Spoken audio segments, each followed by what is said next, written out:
So some of them, they study because they are really intrigued by knowledge. Because it is intriguing. Not only is it intriguing, it's so comprehensive, it is mind-boggling. A person who's an academic, comparing what Islam has to say about anything, and Islam has everything to say about anything. Right?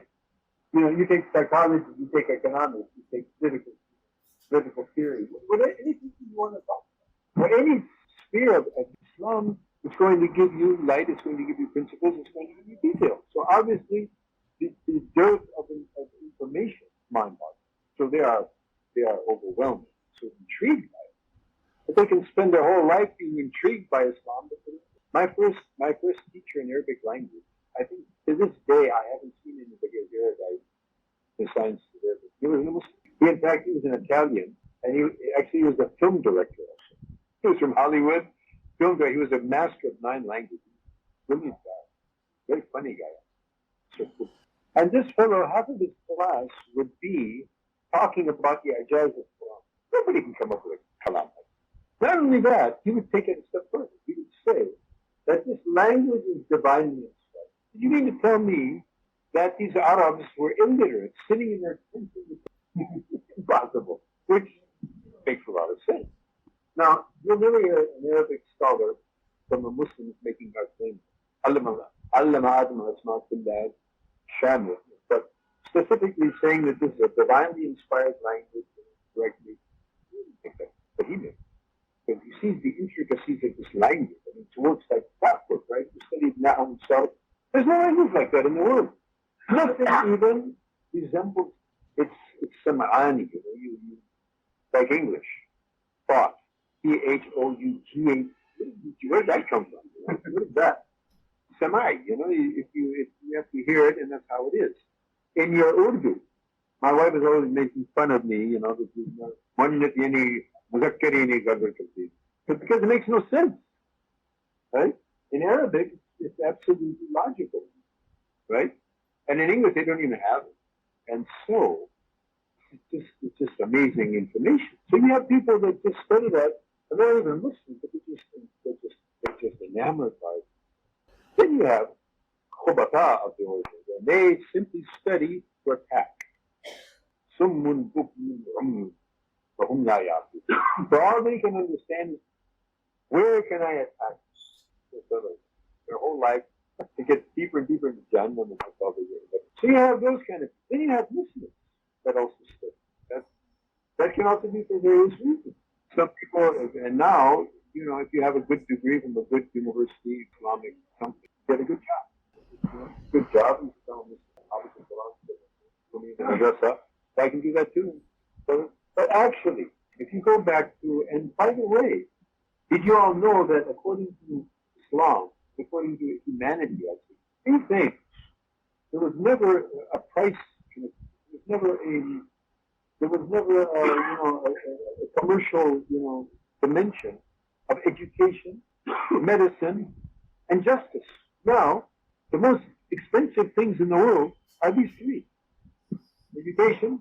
These poor guys in America, these kids, they go through this, they end up with a bill, of $500,000, and they can't get a job. So they end up committing suicide. So, and even unfortunately, perhaps inevitably, because of the dynamics of the world, even Islamic, education in the West, you understand, you could do a Christian type of school. It costs a lot of money because you have to pay teachers, you have administration costs. It's expensive, right? However, most places, alhamdulillah, they have, you don't have the wherewithal as the car to buy a home. But also, medicine, justice.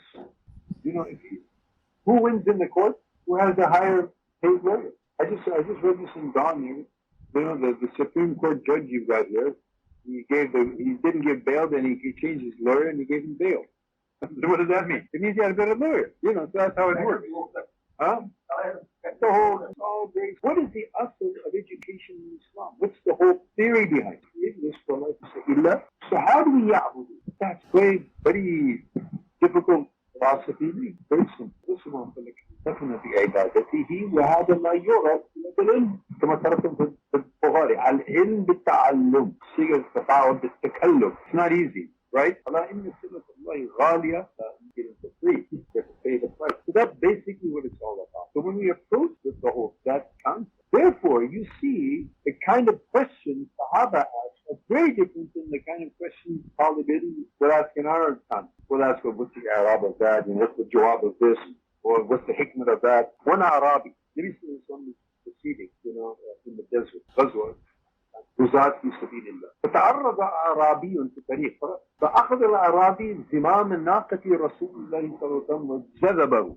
هذيك الطريقة, not how you're supposed to act with us. And then he didn't have a problem with that. هذا هذا تتعذب عنده, right? So this Arabi, right, he grabs the rein and he yanks down and says, Ya Muhammad, that's Ya Rasulullah, min fadlikum, आपको थोड़ा सा नहीं या Mohammad दुल्लनी ala amalin yuqarribuni ila al-jannah ba'idan. So Muhammad, tell me what's going to put me in Jannah, what's going to save me from Jannah. This is Talibin. Yay, Talibin. This guy wants to know how to get to Jannah, and he doesn't know how. So Talib man yatlu, he's looking for, he's searching. I want to go to Jannah and I need to find out how. Here's Muhammad, and he's going to tell me how to do it. Right? So now you can imagine Sahaba are watching all of this, right? Like this guy, how he's addressing the Prophet.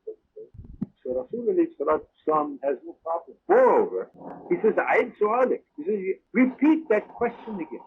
It's not that he didn't hear.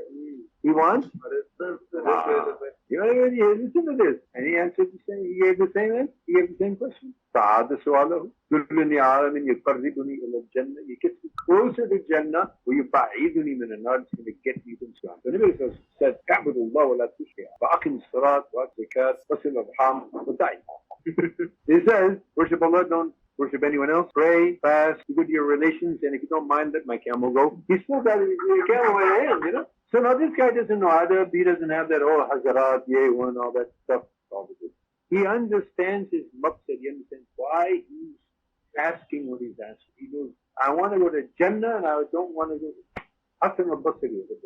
Some fellow came to him and asked him, Ayyub al-Saqtiyan, you would have heard his name.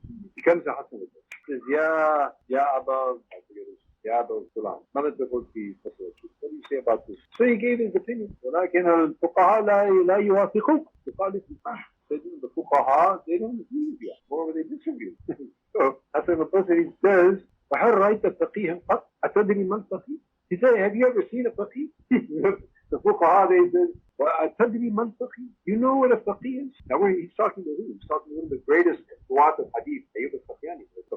He says, الفقيه الراغب الزاهد في الدنيا الراغب في الآخر الدائب في عبادة المتمسك. الزاهد في الدنيا. What does it mean, زاهد في الدنيا? Huh? وكانوا فيه من الزاهدين. The people who sold Yusuf alayhi salam, they were Zahidi. Zahidi what? They were great holy. No. They didn't place any importance. They didn't know who Yusuf was, so they sold him something that I knew. How valuable he is. So they didn't put any value. So, Faqih, he knows, Faqih means Fahim. He understands what's going on. He knows what the dunya is. Dunya is, mal'un ma fiha. So he doesn't place any importance. Yes, he uses it to the extent that he uses it. He doesn't place any importance. He knows the reality of things. But what is he really concerned with? Like that Arab. He wants to get that's the law, that's the human right. Da'ib ala al-ibad. Engaged in ibadat. That can be in technical sense. Why, for example, are ibadat? Ibadat arkan, by the way. Why are arkan all ibadat? Do you ever think Bunya Islam ala Islam? Why not Bunya Islam ala muamalat, muasharat, ala al-haram, jihad, da'wah, tabligh, ibadat? Why? Ibadat were created for ibadah. Were created for ubudiyah. These are the things that train a human being to be a slave. We're supposed to act like slaves, but we don't act like slaves. We act like we're all free. So how do we learn to become slaves? Through this training. Salat, full training. Well, zakat, fasting, golden good, hajj is a complete full program training. Like a slave, right? So it's all. Now how do we actually facilitate being a slave in all situations for that? Because everything that I do, there's some directive, right? Directly or indirectly. And of course, to elucidate that, we have have you ever seen a big Islamic library like Azhar or Go? It's mind-blowing. What our ulama have written, There's no precedent. That's what these Orientalists say. There's nothing like it. So that being the thing, but the actual objective is that all of this is fought. Ibadullah. The Khatabul Mujahideen Fathers become those Ibadullah. That's what, as I said, Sultan fathers from all of that. So I have no right to saying this. Other than telling myself, actual guys who tell this to me, I said, look, I better not catch anybody coming out of this class, graduating class, saying I'm an alim.